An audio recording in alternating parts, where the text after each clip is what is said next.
you're not gonna find something better if you don't have the ethic to work your basic 9 to 5 with some dignity. Like, Yeah. respect the fact that you have employment, that you're making money, you have a whole ass kid. Yeah. Yeah. That's Put like on your that. big boy pants, like, wisen up a little bit, fucking, you know, shut your mouth and learn something. So, Yeah. That's like a lot. that's one big thing that I had to get told. You know, I was a very, very rambunctious kid, and that was partly due to my ADHD. My parents had to tell me to stay inside. You had almost my whole life.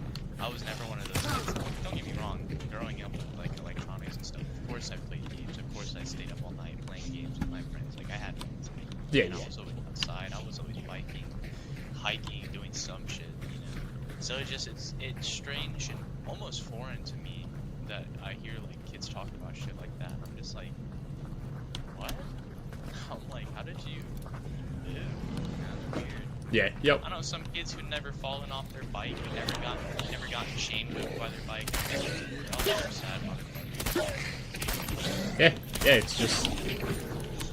They're like. Never been scooter anchored by a fucking razor scooter, and it shows. Yeah. Yeah. It's like some of them are like really strong, but I just feel like we're hitting this cutoff where like they're gonna start being less and less strong.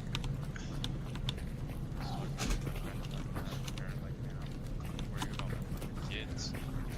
Because not only is it kids like that that give our generation a bad name, but with all the short attention span shit and all the just commercialized brain rot. Like that's the worst part. We've gotten to the point where brain rot has become.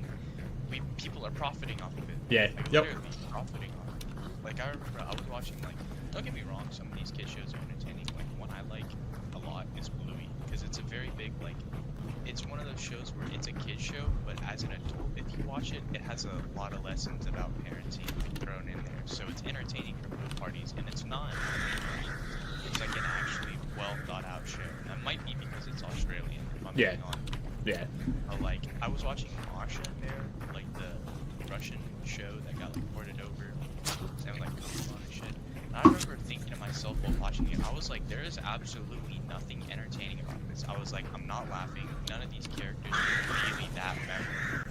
You know what I mean? Like I'm gonna remember the names, but I don't even know what this show is. Masha Bear, I guess that's what it's called. You know, it's like I don't know, it was just so weird to me because I was like, this shit's like genuinely designed to just keep your attention. Like it's not. Nope. It doesn't teach you anything. It's not meaningful. It's genuinely just brain rot. Like I was sitting there for like an hour or two just watching it with my cousin. And I was talking to him. And I was like, man, there's like nothing about this that's good. Why am I watching this for so long? Why have I been watching it for so long? Well, yeah. Like my wife like uses TikTok a lot. Like I don't give her shit. Whatever. Everyone uses. I don't use TikTok anymore. I deleted that shit. Done with that shit. Just because my friend likes to send me shit on there. Hey, yeah, it's my Watch it. my wife and I just agreed I don't use TikTok anymore. And there were dogs. I just heard dogs going up. I don't use TikTok anymore. And every like, yep, right here.